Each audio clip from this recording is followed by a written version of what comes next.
Assalamualaikum warahmatullahi wabarakatuh. Alhamdulillah wa kafa wa salamun ala ibadihi alladhina istafa amma ba'd. সমগ্র প্রশংসা সেই বিশ্ব নিয়ন্তার প্রতি নিবেদিত, যিনি মহিয়ান গরিয়ান সর্বশক্তিমান অনন্ত অসীম দয়াল কৃপাদান, সমগ্র সৃষ্টিকুল যার করে গুণগান। তাঁর দরবারে ভক্তি ও ভালোবাসার সহিত কালিমাতুশ শুকর আদায় করে বলি আলহামদুলিল্লাহ। অতঃপর অজ্ঞতায় পরিপূর্ণ বিশ্ব সমাজে জ্ঞানের আলোকে আলোকিতকারী বিশ্ব মানবতার আদর্শ শিক্ষক হযরত মুহাম্মদ মুস্তাফা সাল্লাল্লাহু আলাইহি ওয়াসাল্লামের প্রতি জানাই অসংখ্য দরুদ ও সালাম। আজ জালসায়ে সিরাতে রাসূল অনুষ্ঠানের মাননীয় সভাপতি সাহেব, মঞ্চে উপস্থিত আসিফ কেরাম, উপস্থিত শ্রদ্ধেয় বিচারকদ্বয় এবং রাসূল প্রেমিক শ্রোতাবৃন্দ, সকলকে জানাই শ্রেণীগত স্তর অনুযায়ী শ্রদ্ধা, প্রীতি, শুভেচ্ছা, হার্দিক অভিনন্দন ও সালাম মিশ্রিত এক গুচ্ছ হৃদয়ের গোলাপ। আজ এমন একটি মহৎ বিষয়বস্তুর উপর প্রবন্ধ পাঠ করতে চলেছি যা আমার মতো অনুপযুক্ত দীনতাহীনতাহীনের শোভা পায় না। তবুও নিছক দোয়া প্রার্থীর অভিলাষে আমার মতো অনুপযুক্ত আত্মভোলা ব্যক্তির মস্তিষ্কে ও মনির মণিকণ্ঠে নির্বাচিত আদর্শ শিক্ষক হযরত মুহাম্মদ মুস্তাফা সাল্লাল্লাহু আলাইহি ওয়াসাল্লামের উপরে বিশেষ বিশেষ বৈশিষ্ট্যকে পরিস্ফুটিত করার উদ্দেশ্যে দণ্ডায়মান হয়েছি। ওয়া মা তাওফীকি ইল্লা বিল্লাহ।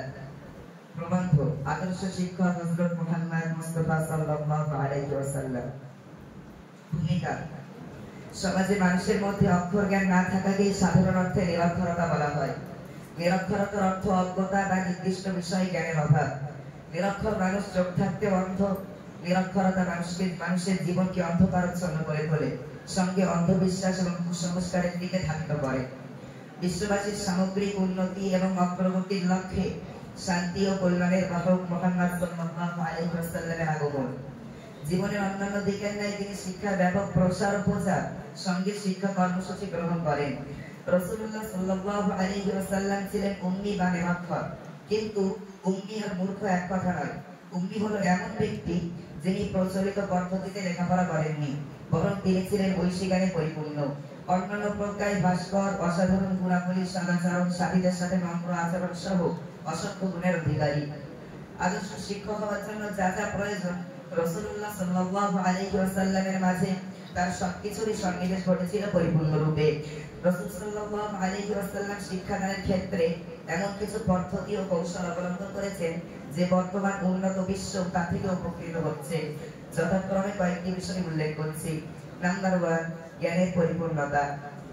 একজন সফল এবং আদর্শ শিক্ষক হওয়ার জন্য সর্বাগ্রে অত্যাবশ্যক বিষয় হলো তার সাথে সম্পর্কিত বিষয়বস্তুটি সম্পর্কে পরিপূর্ণ অবগত হওয়া। রাসূলুল্লাহ সাল্লাল্লাহু আলাইহি ওয়াসাল্লাম ছিলেন সকল বিষয়ে পরিপূর্ণ জ্ঞানের অধিকারী, কেননা স্বয়ং রাসূলুল্লাহ সাল্লাল্লাহু আলাইহি ওয়াসাল্লামের শিক্ষাদাতা ছিলেন স্বয়ং রব্বুল আলামিন। পবিত্র কোরআনে ঘোষণা করা হয়েছে, ওয়া আনজালাল্লাহু আলাইকাল কিতাবা ওয়াল হিকমাতা ওয়া আল্লামাকা মা লাম তাকুন তা'লাম ওয়া কানা ফাদলুল্লাহি আলাইকা আযীমা। অর্থাৎ তোমাকে শিক্ষা দিয়েছি যা তুমি জানতে না, আর তোমার উপর আল্লাহর অসংখ্য অনুগ্রহ রয়েছে। সূরা আন-নিসা আয়াত নম্বর 113। নাম্বার 2, ভাষাগত বিশুদ্ধতা অলঙ্করণ। আদর্শ শিক্ষকের অন্যতম আরেকটি গুণ হলো যে ভাষায় শিক্ষা প্রদান করছে সেই ভাষার পরিপূর্ণ পাণ্ডিত্য থাকা এবং সাবলীল হওয়া, যাতে করে ছাত্ররা তার বক্তব্য অনুধাবন করতে পারে। রাসূল সাল্লাল্লাহু আলাইহি ওয়াসাল্লাম ছিলেন আরবীর সবথেকে বিশুদ্ধভাষী এবং সংক্ষিপ্তভাবে ব্যাপক অর্থ প্রকাশে অভিজ্ঞ। রাওয়াহু আল-বুখারী। নাম্বার 3, বর্ণনা ভঙ্গি। রাসূলুল্লাহ সাল্লাল্লাহু আলাইহি ওয়াসাল্লাম যখন কিছু বলতেন ধীরে ধীরে বলতেন। শ্রোতা যে মানেরই হোক না কেন সকলেই তার কথা বুঝে নিতে পারত। বক্তব্য যখন জটিল হতো তখন তিনি তা পুনরাবৃত্তি করতেন। যখন তিনি বলতেন ধীরে সুস্পষ্টভাবে বলতেন, যেই তা শুনতো বুঝে নিত। বর্ণিত আয়েশা সিদ্দিকা রাদিয়াল্লাহু তাআলা। নাম্বার 4, বিনম্র আচরণ। রাসূল সাল্লাল্লাহু আলাইহি ওয়াসাল্লাম সাহাবায়ে কেরামের সাথে বন্ধুত্ব ভাবাপন্ন আচরণ করতেন। বাবা যেমন সন্তানদের প্রতি দয়ালু, তিনি ছিলেন তার থেকেও বেশি দয়াদ্র। শিক্ষাদানের ক্ষেত্রে কখনো অশ্লীল শব্দ ব্যবহার করতেন না, তিনি কারোর সাথে রুক্ষ আচরণ করতেন না বা কাউকে গালি দিতেন না। নাম্বার 5, শিক্ষা পদ্ধতি। নবী সাল্লাল্লাহু আলাইহি ওয়াসাল্লামের একটি বড় গুণ ছিল, তিনি শিক্ষাদানের ক্ষেত্রে শ্রোতার অবস্থাকে প্রাধান্য দিতেন, সাথে সাথে বিষয়বস্তুর প্রতি লক্ষ্য রাখতেন এবং সে অনুযায়ী বক্তব্য উপস্থাপন করতেন। নাম্বার 6, মুখস্থ করিয়ে শিক্ষা প্রদান। কিছু বিষয়বস্তু এমন রয়েছে যেগুলোকে মুখস্থ করতে হয়। যেমন স্কুলের ছাত্রদের নাম তাহার বীজগণিতের সূত্র মুখস্থ করানো হয়, এমনি ভাবে ইসলামের কিছু জিনিস আছে যেগুলো মুখস্থ করা অপরিহার্য। যেমন কোরআনে কারিমের কিছু আয়াত এবং হাদিসে বর্ণিত বিভিন্ন দোয়া। নাম্বার 7, প্রশ্ন উত্তরের মাধ্যমে শিক্ষা।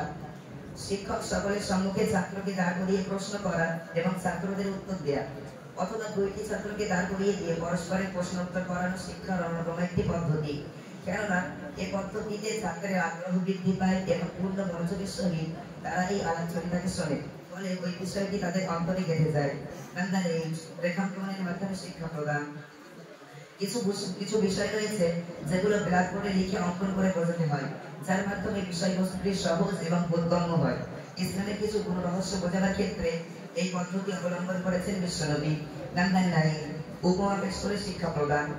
অস্পষ্ট এবং কঠিন বিষয়গুলিকে শিক্ষাদানের ক্ষেত্রে সুন্দর পদ্ধতি হলো বিষয় অনুপাতে এমন একটি উপমা দেওয়া যার দ্বারা বিষয়টি সুস্পষ্টভাবে সামনে এসে যায়।